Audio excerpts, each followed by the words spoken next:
Fiona Cuthbertson coming from the pod to record another episode of Off the Cuff. This week we're lucky enough to have Elaine, Clark OBE. As the CEO of the Rail Forum, she is responsible for engaging with political decision makers on all issues affecting the rail industry. She received an OBE in the June 2024 honours list as a recognition of her work in highlighting the importance of the rail supply chain to UK PLC.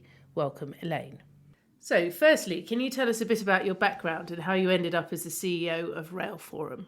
I guess, Fiona, it's quite not a checkered background, but some might see it as a mixed background. So I actually started off my career in engineering as a chemical engineer, worked in the chemical industry for a number of years, then moved to the electrical power industry and then into skills, and ended up helping to set up a national skills academy for the power sector. And once that project was complete, I was asked, along with a colleague, to help set up the National Skills Academy for rail. At the time I said I don't know anything about trains or railways. But anyway, regardless of that, ended up helping to set up what became NSER, and then having spent a number of years there, decided that I was fed up of commuting to London all the time and got involved with the Rail Forum as a locally based organisation where I live in Derby, originally as a short-term project, as often is the case, and I'm still here. Absolutely, you are. So how have you found working in a male-dominated industry, and what's the hardest challenge you've had to overcome? Being a female engineer, going back to the 1980s when I graduated, I've always worked in male-dominated industries, so chemicals, electrical power, then rail. So I sort of don't tend to think about it very much because it sounds like I've grown up with it, if that makes sense. I think if I look back to my early days, it's probably about earning the respect of the guys that I was working with, particularly the guys from a more of a shop floor perspective. So going in as a professional engineer, responsible for people or responsible for operational plant and equipment at a relatively young age, as a completely unknown quantity. And to be fair, that's not necessarily different as a male or a female. But I guess it was that who the heck are you type question, and just really earning that respect to work with people to get the best out of them. And do you think enough is being done to change the demographics to make it more friendly for female workers? I think that's a really, really interesting question and a really complex one, because on the one hand, the positive things that are going on with, for example, things like primary engineer, with IRL, with things like the EGI Charter, the Equality, Diversity and Inclusion Charter. So there's lots of really positive things going on. The industry is doing a heck of a lot. There's a huge amount that goes into, for example, schools and educational type programs, right the way from junior schools through to senior schools. Lots of initiatives across the industry, lots of specific company actions and activities. So I know, for example, that some of our members have worked specifically with schools in their local area from different parts of the communities to target socially deprived communities or more females or whatever, but just generally to get a more diverse workforce. But I think the challenge is that then when you look at that in terms of the landscape that we're operating in at the moment, with very little visibility of work going forward across the whole of the industry, whether it's infrastructure or rolling stock, we know that a lot of our members are struggling for work. Quite a significant number are making reductions. We found out, for example, just last week that one company is having to make an undergraduate engineer who was with them for an industry placement for a year redundant. That's really not the place that any company wants to be, and it's not the place that the industry wants to be. So being in that really quite messy and negative landscape from a work perspective isn't helping the companies that want to help change the demographics to take on the apprentices and graduates, etc., etc. If we had a more positive environment that the industry was operating in, just think how much more we could do. So what advice would you give any woman looking to go into rail? I would say go for it. I mean, there are some basic things that we still haven't got right. Access to female changing rooms and showers. We have to be much, much better. But I think there is a greater awareness of those issues, and they are starting to be addressed where they need to be addressed. And as I say, some companies have done a heck of a lot, certainly compared to when I started my career. But don't expect to be sitting filing your nails in the office, because that's not the nature of the industry. No, absolutely. And if you could be remembered for one thing, what would it be? Again, another really interesting question. Personally, I think it's about the opportunities that leaders give other people. So I can think back over my career of probably a small number, a handful of people who I've been able to give opportunities to that perhaps others wouldn't have given them that opportunity. And I take great pleasure and pride in seeing those individuals fly and succeed. And talking about being remembered, you have got an OBE. So what was it like to get an OBE in the June honours list? A little bit weird. But it was certainly unexpected. Very humbling, because when I first got the letter, I sort of went, okay, and I didn't think too much about it. And that sounds, it's not meant to sound ungrateful. I just didn't think of it as being a big thing. And then when it all sort of became public, I sort of realised perhaps this is a bigger thing than I'd thought, which made me stop and think a bit more, I guess. I see it as something that is a great recognition for the industry rather than for me personally. But the humbling bit is, somebody, or actually more than one person, has put a lot of effort into doing all the stuff that has to go on in the background to get something like that approved and over the line. It's brilliant. You mentioned earlier on about the environment in which you're working in rail. There is a new government now, and there's been a lot of change around transport priorities, including new legislation to nationalise our transport system. How do you think this is going to set the scene for transport policy going forward? We were hoping we might have some stability and clarity. That's not quite the case yet with another new Transport Secretary. Without getting into the ideology and the politics of nationalisation versus privatisation, one thing that the new government has said very clearly is they want a long-term infrastructure strategy. They want an integrated transport strategy. They've also talked about having a rolling stock strategy, again, long-term. And I think that's the thing that would be most useful, and hopefully that's going to set the scene for the policy going forwards, because if we can have that 10-year strategy, it absolutely drives the thinking in a different way to what we've had certainly over the last few years. And what do you think should be the top transport priority for the new government? I personally don't think nationalisation should be the absolute be-all and end-all, so we shouldn't necessarily rush it. Personally, I think the priority should be around what are we trying to achieve through transport? What role does transport have to support the wider economy? It's very much an enabling role. So if government's top priority is economic growth, transport should really dovetail with that. I was going to ask next, how do you think the recent announcements around the state of the economy influence transport priorities? If you ask the average person in the street, where would you prefer your money to go? Is it on the NHS, or is it on a new railway line or an upgraded railway line? The chances are the majority of people are going to focus on things like NHS or social care or education. So we know that we have to fight for that investment. We therefore have to position ourselves a little bit differently to how we've been positioned in the past. So part of that is about really getting the message across to government that rail is a long-term investment. You're not going to get a quick 2-year return on that investment, because it's probably going to take 5 years to deliver the project, let alone get the benefits from it. So we have to keep really working hard to help government, and in particular Treasury, to understand that. But we also have to work hard as the supply chain to recognise that we haven't got loads and loads of money as a country. Government has got choices to make, and we have to do our bit as a supply chain and look at where we can be more efficient, more effective. And Rail Forum have undertaken a number of events to highlight the issue of climate change. So how big an issue is this for your clients and the sector as a whole? Because it's certainly a big issue for the government. I think it's a massive issue on several different levels. So from a planet perspective, obviously it's a global issue that we have to address. But I think if you then bring it specifically closer to the industry, I think for both infrastructure colleagues in Network Rail and our train operating colleagues, this is a significant issue. We're seeing the impact of climate change regularly on the railway. We did an event recently where we had a number of Network Rail speakers, and we also had HS2, and we had some train operating company speakers. And the number of storms that are named and that are having massive impact on the railway, with flooding and disruption, etc. You can see the graphs of how that's increased significantly over the last few years. The level of disruption, the cost of that disruption. One of the train operating companies have put numbers against the cost of the disruption, which was significant amounts of money. And that's not really taking into effect the personal impact on passengers, etc., etc.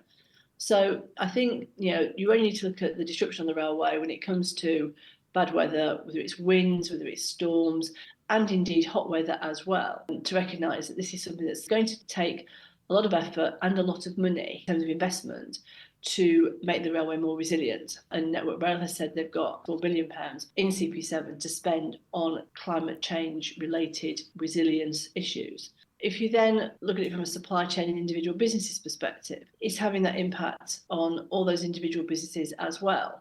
some of it is cost related, some of it is opportunity related around, how can we make our businesses generally more sustainable? So what can we do to invest in better buildings, solar energy, lower carbon products to help mitigate some of those climate change issues? And of course, within the supply chain, you've got a lot of smaller businesses. And how important are they to the rail industry, and what does the government need to do to help them innovate and drive the sector forward? They're absolutely crucial to the industry, and they do often get, not necessarily forgotten, but they certainly get taken for granted. And I don't think the big clients and government, I don't think they really understand SMEs that well. So in terms of innovation, SMEs are innovating all the time.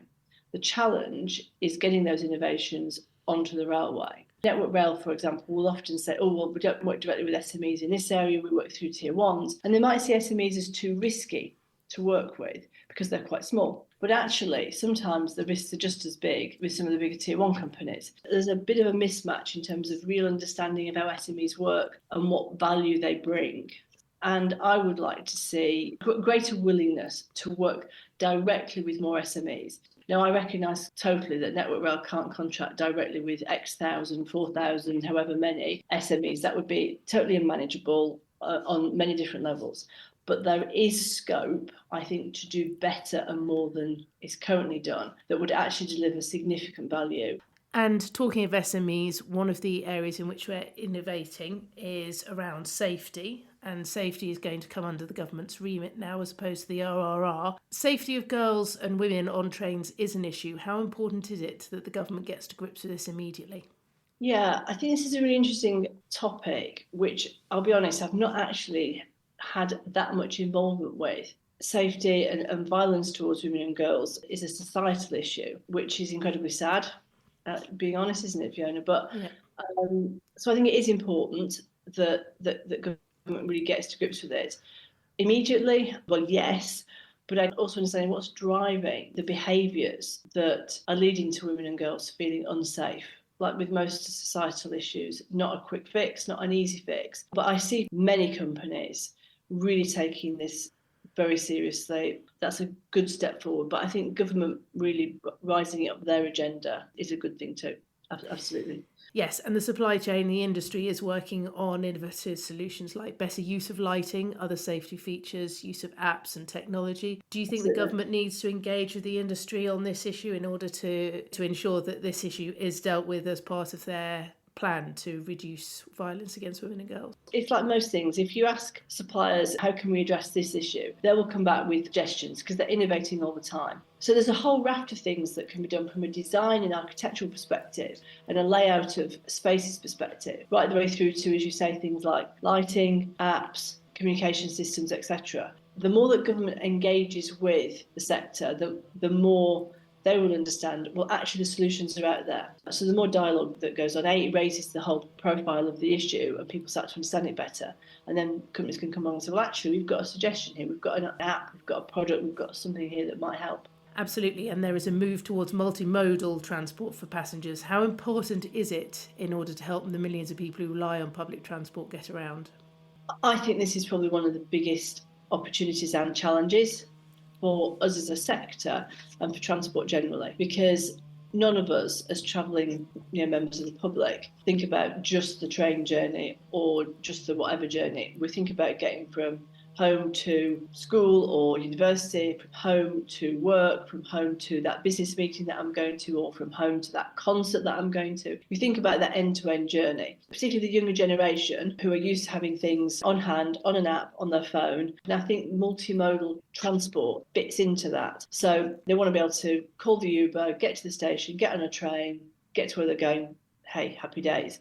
None of us are particularly well organised for that at the moment. There are some good examples and there are some improving examples, but I think it's really, really important to the travelling public. And it will, I think, be a key feature going forward over the next few years as to how successful rail is in embedding itself within that multimodal offer. And what other issues in transport don't get the coverage that they should? From a rail perspective, we always seem to be in the press for the negative reasons. And sometimes that's because we have messed up and we deserve to be. But it would be really, really good to see more positive stories, be it things like, how we're ensuring that the railway is safe for women and girls to travel on, or how it's more sustainable. And you mentioned earlier on that you don't think that the ministry and the department necessarily engage enough with those on the coalface. How are you working in order to change that and make sure that the ministry and the department really do engage? I would actually expand your question, if you don't mind, and say, I think all the key clients, the more that they engage with the supply chain and the more the supply chain is able to engage with them, the more they will understand each other and the better they will understand each other's challenges and with that the opportunities. If they don't fully understand what the art of the possible is, then we're never going to get the best answer or the most effective answer in the specification or in the policy. I think it's really vital that civil servants do spend time understanding the supply chain and the challenges that the network rails of this world have, so they can best support that. With no disrespect to our civil service colleagues, many of them have not worked in industry or business. So we need to help them to understand some of those challenges and pressures and some of those opportunities. What we do is we often have people from Department for Transport, Department for Business and Trade. We will host visits to members. We will have round tables with them where we discuss some of these issues and we show them, some of the new technologies that are being developed. So it's just about opening their eyes, really, because we can't expect them to know everything. That would be bonkers, But the more we can help them to understand it a bit, then the more hopefully they will come back and say, we went to see such and such a company. Do you know anybody that might be doing something in this area? So it's trying to get that dialogue going to help them to really understand what the art of the possible is. Maybe secondments would be a good thing. And secondments would be a fantastic idea. And the industrial strategy consultation document that came out around September time, and the submissions for it were in November, one of the suggestions from government, to be fair, back at the end of that consultation was around how we could get better engagement between businesses and the sectors that are in that industrial strategy. And it's a two-way thing as well, because it's also about businesses understanding how government works, which is also a bit of an anathema for a lot of companies. And what do you think the world will look like in 5 years' time?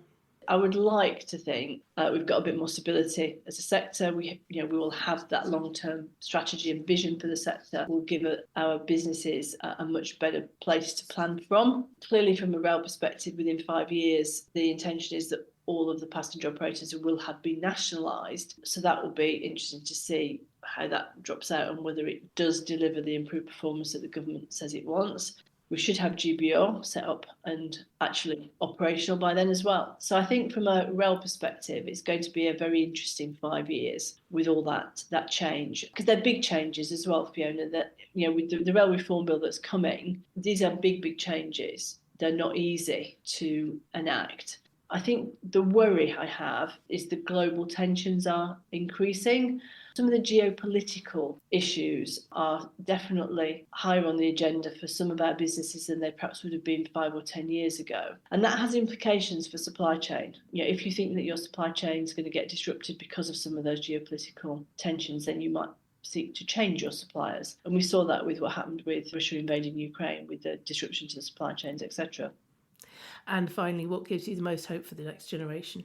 One of the things that we do is we do engage with colleges and we do engage with schools, and we come across young people all the time who've got fantastic ideas, really passionate about things like sustainability, the environment, making a difference.